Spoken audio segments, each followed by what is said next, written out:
Thank you very much. This is a very big day for a lot of reasons, but this gentleman is a very unique man. I think I could say in the world of chips, certainly, but in the world pretty much of business, nobody's done what he's done. For those of you that are into that world, you would say, wow, he's a legend, but he is a legend, and it's an honor to be with you. Very great honor. Thank you very much. Mr. President. Thank you very much. Welcoming from TSMC, which is the biggest there is at a level that you can't even calculate, frankly. CC Wei to the White House for a very historic announcement. This is a tremendous thing for our country and hopefully for his company. We're also pleased to be joined by Commerce Secretary Howard Lutnick and White House AI and the crypto czar David Sachs, another two very highly respected people. It's great to have you guys involved. And David, thank you very much for coming on. David is sort of the king of intellect in that world. We have some good people. Today, Taiwan Semiconductor is announcing that they will be investing at least $100 billion in new capital in the United States over the next short period of time to build state-of-the-art semiconductor manufacturing facilities. I think mostly it's going to be in Arizona, which is what I understand, which is a great state.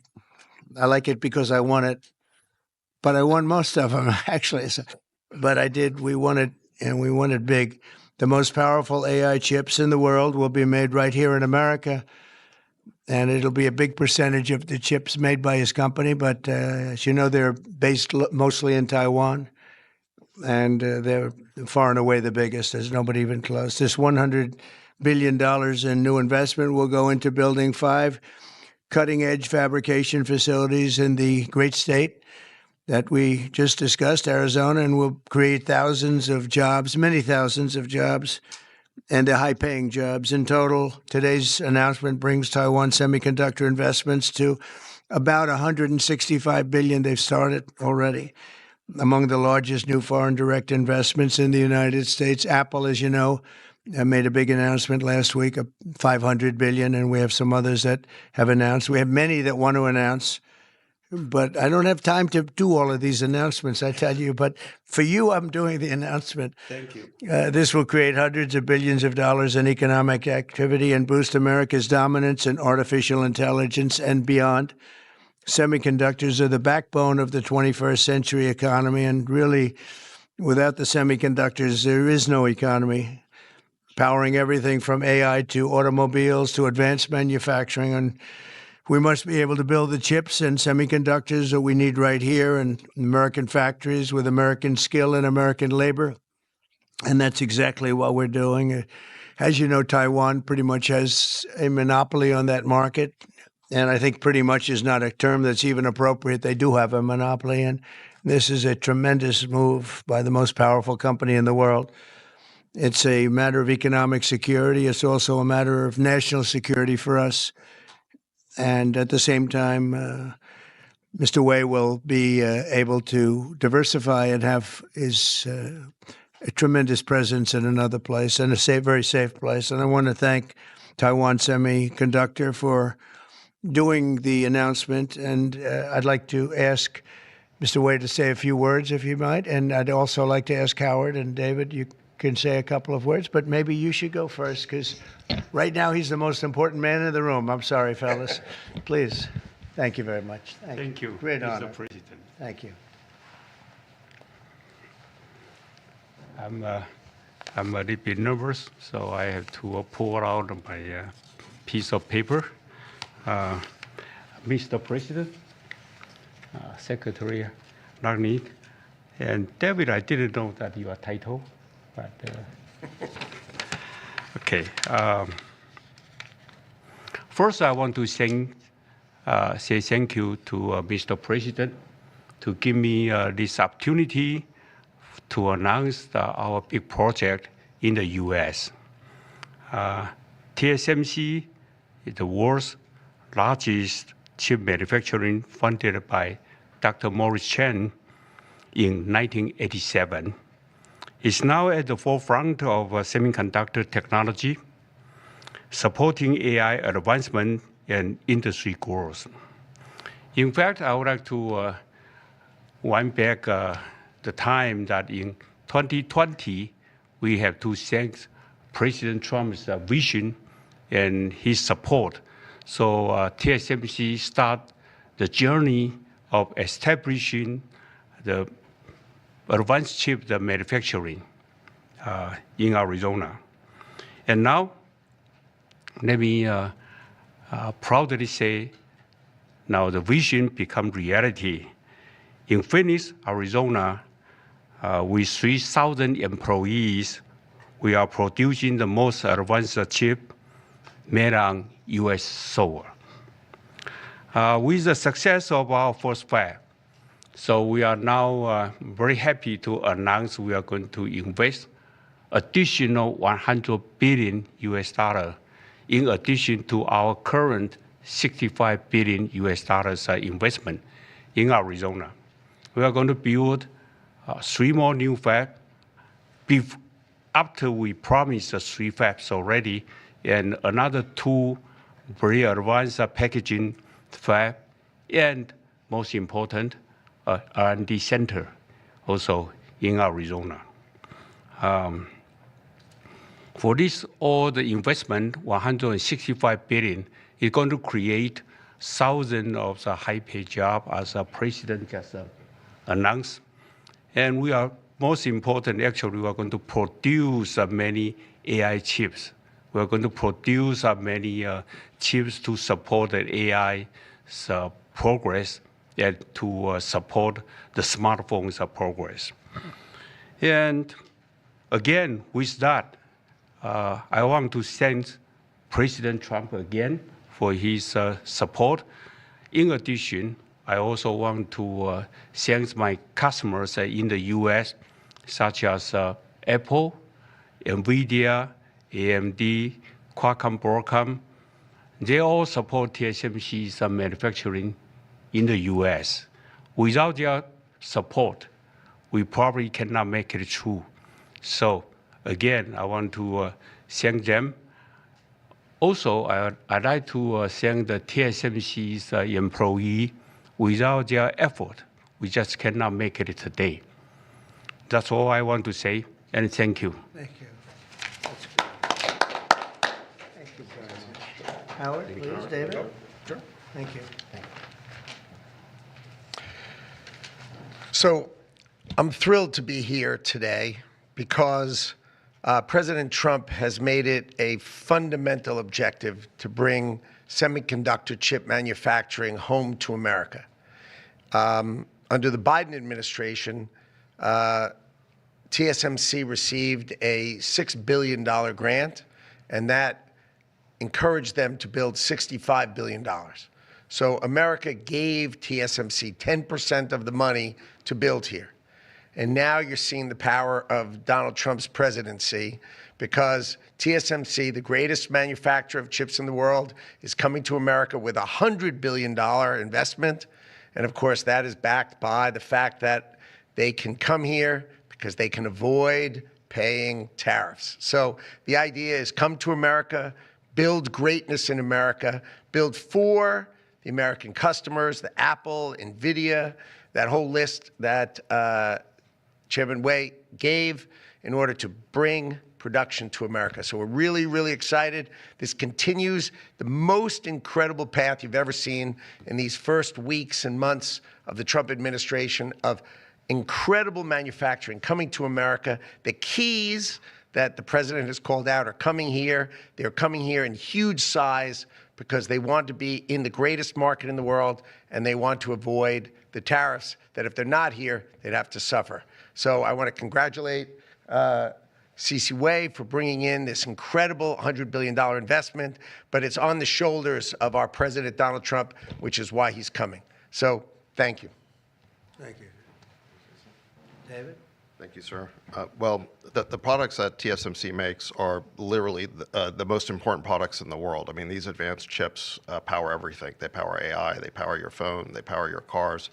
And Without them, the whole modern economy would stop, but they're not made in the United States. So for TSMC to move here is a huge, huge development, and we owe that to President Trump's leadership on the economy and Secretary Lutnick as well. And Cece, thank you for coming here. Thank you. Yeah. Thank you, Dan.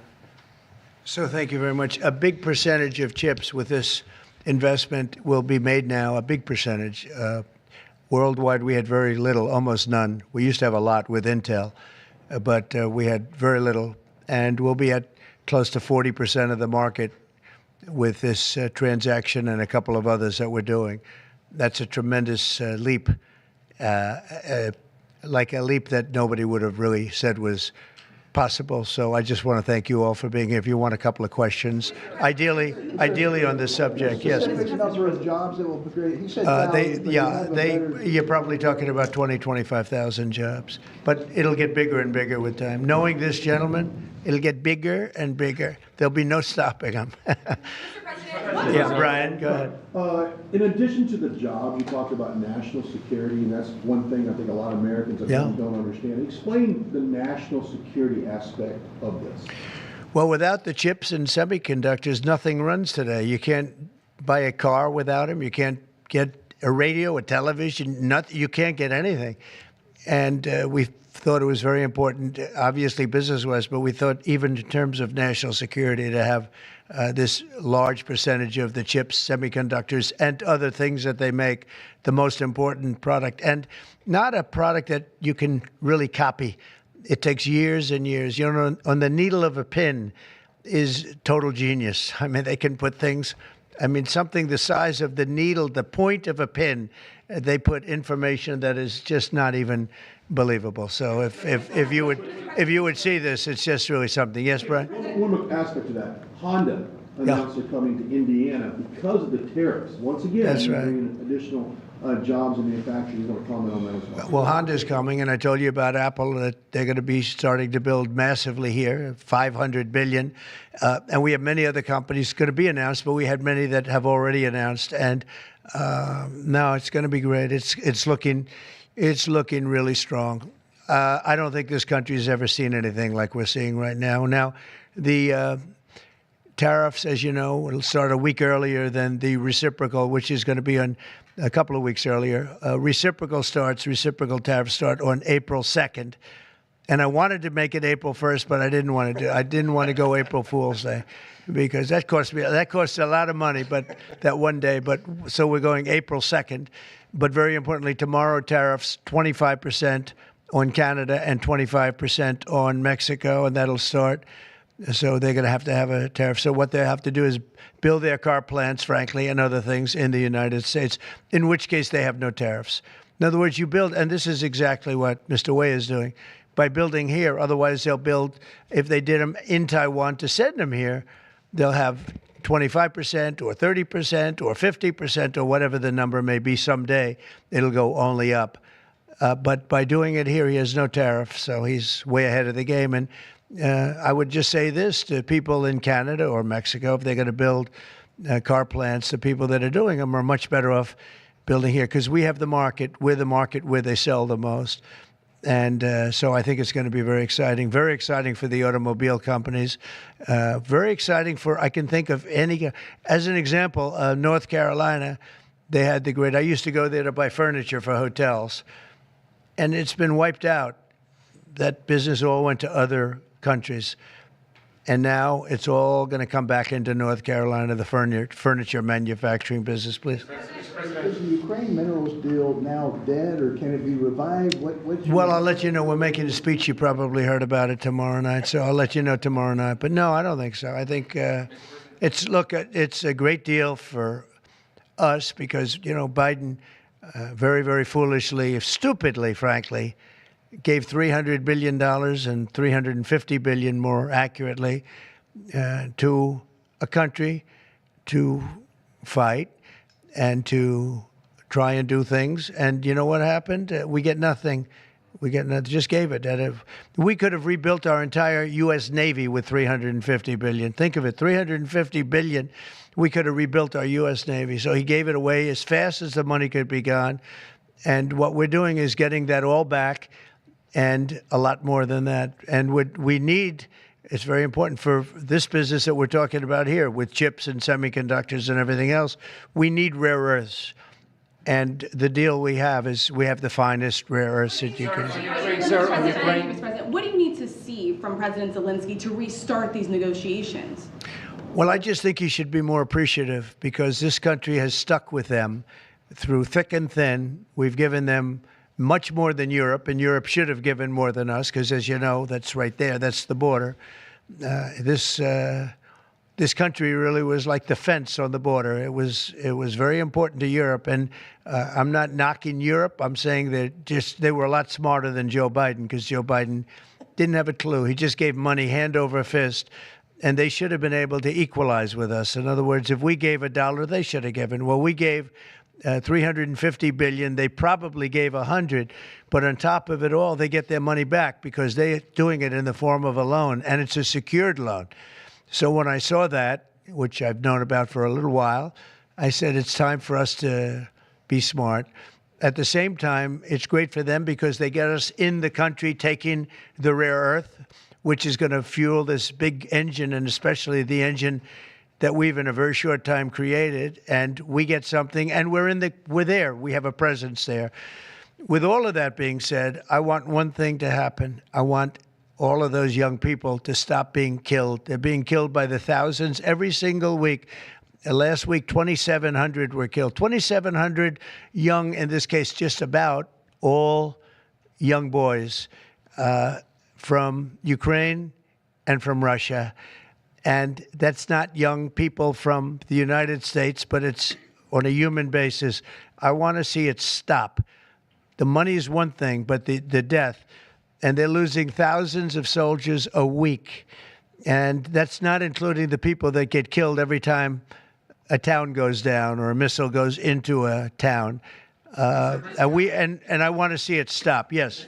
Are you considering canceling military aid to Ukraine? And can we get a reaction to what the Premier just said, that your administration is bringing U.S. worldview in alignment with Moscow's?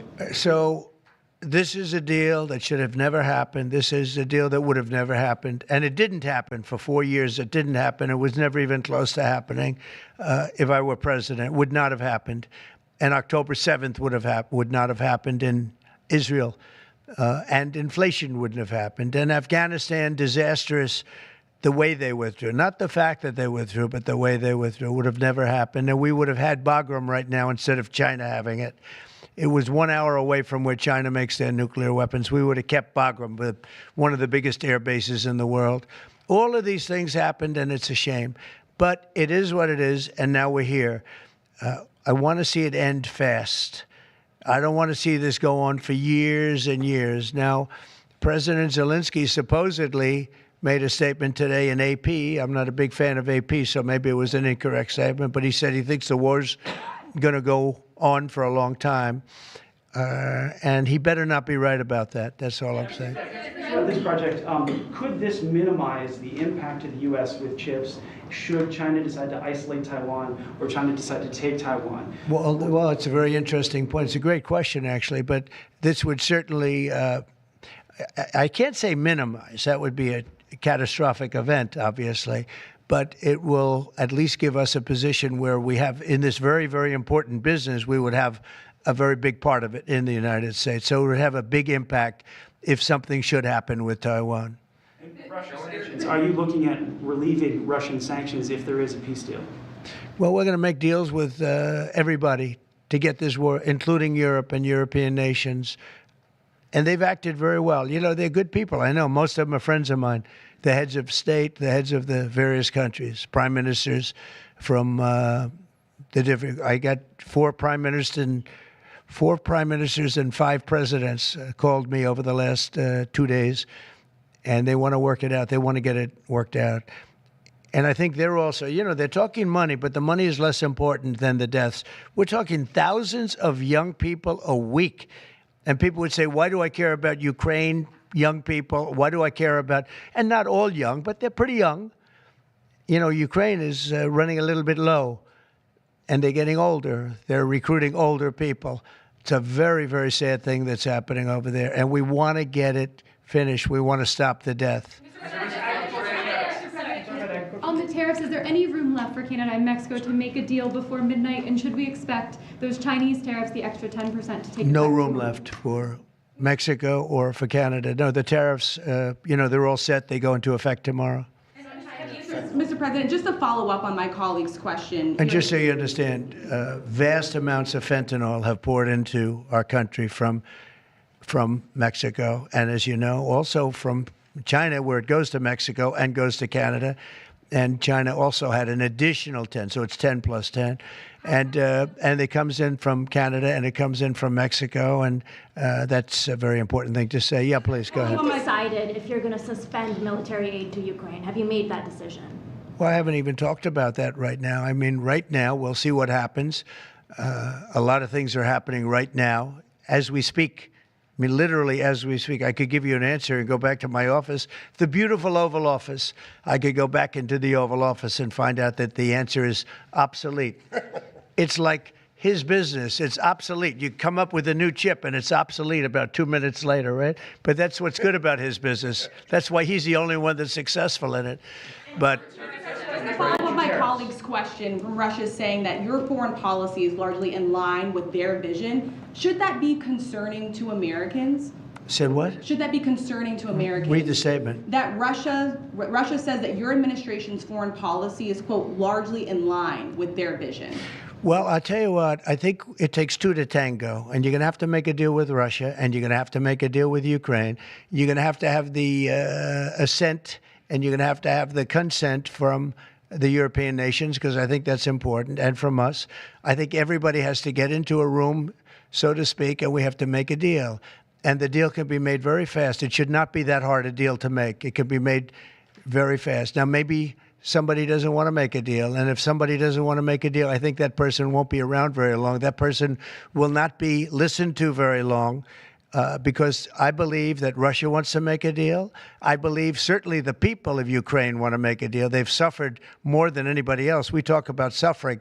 They've suffered. But if you think about it, under President Bush, they got Georgia, right?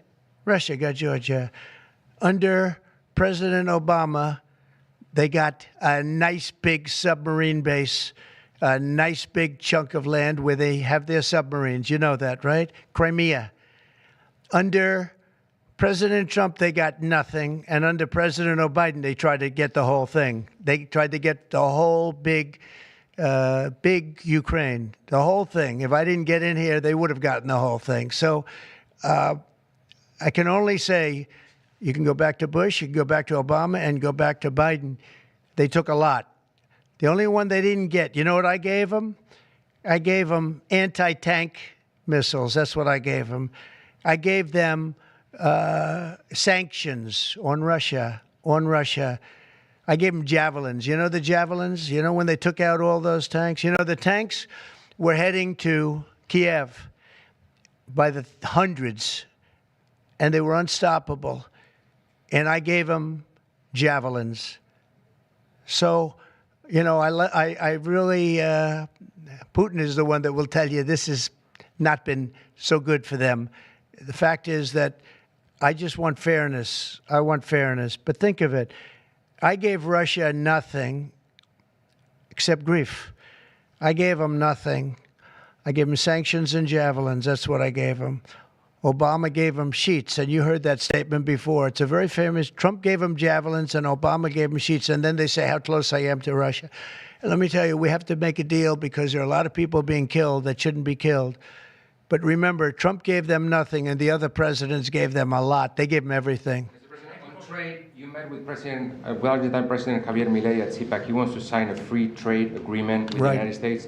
Is that something that you would consider even with Argentina? I'll consider anything. And Argentina, I think he's great, by the way. I think he's a great leader.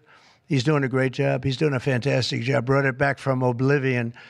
Yeah, we'll look at things. We're looking at the UK with things. It doesn't have to be tariffs, but tariffs are easy. They're fast. They're efficient. And they bring fairness. For instance, when people kill their dollar, their equivalent of the dollar, whether it's the yuan or the yen in Japan or the yuan in China, when they drop them down, that puts us at a very unfair disadvantage. So all I have to do is say, Howard, we're going to have to raise the tariffs a little bit because I've called President Xi, I've called the leaders of Japan to say you can't continue to reduce and break down your currency. You can't do it because it's unfair to us. It's very hard for us to make tractors, Caterpillar, here when Japan, China, and other places are killing their currency, meaning driving it down. So all of these things add up. And the way you solve it very easily is with tariffs, because when they do that, instead of having to make phone calls every day like I used to do with certain leaders, President Xi a little bit, a lot of phone calls, talking about the fact that they're lowering their yuan, they're lowering it down, and that makes it very, very hard for us. So this way I just say, look, let them do that, and we make up for it with the tariffs. But Will you be speaking with Mexican President Claudia Sheinbaum about yeah, sure, I will. I have a lot of respect for her. Mr.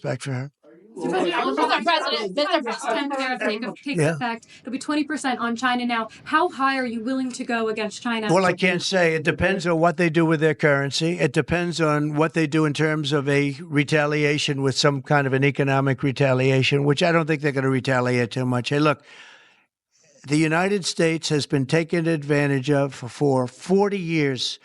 The United States has been a laughingstock for years and years. That's why this gentleman is built in Taiwan instead of building here. It would have been better if he built here. If we had a president that knew what they were doing, and we had a lot of them very bad on trade. Look, I'm a huge fan of Ronald Reagan, but he was bad on trade, very bad on trade. He allowed a lot of people, a lot of businesses to be taken. So I say that with due respect because he was so great on other things, but he was bad on trade. We are setting records right now, records like nobody has ever seen before. When you have companies like this coming in and almost 40% of their company in one signature is going to be devoted to what he does, which is one of the most important businesses in the world. That's an unbelievable thing. When Apple now is going to start building all of their plants here, all because of what we've done in terms of, it's not because he likes me or they like me. They don't probably like me at all. I don't know. I think he likes me a little bit at least. But you know what? It's the incentive we created or the negative incentive. I mean, it's going to be very costly for people to take advantage of this country. They can't come in and steal our money and steal our jobs and take our factories and take our businesses and expect not to be punished. And they're being punished by tariffs. It's a very powerful weapon that politicians haven't used because they were either dishonest, stupid, or paid off in some other form. And now we're using them. Say it. Have you spoken with President Xi about this? I don't want to tell you that. Thank you very much, everybody.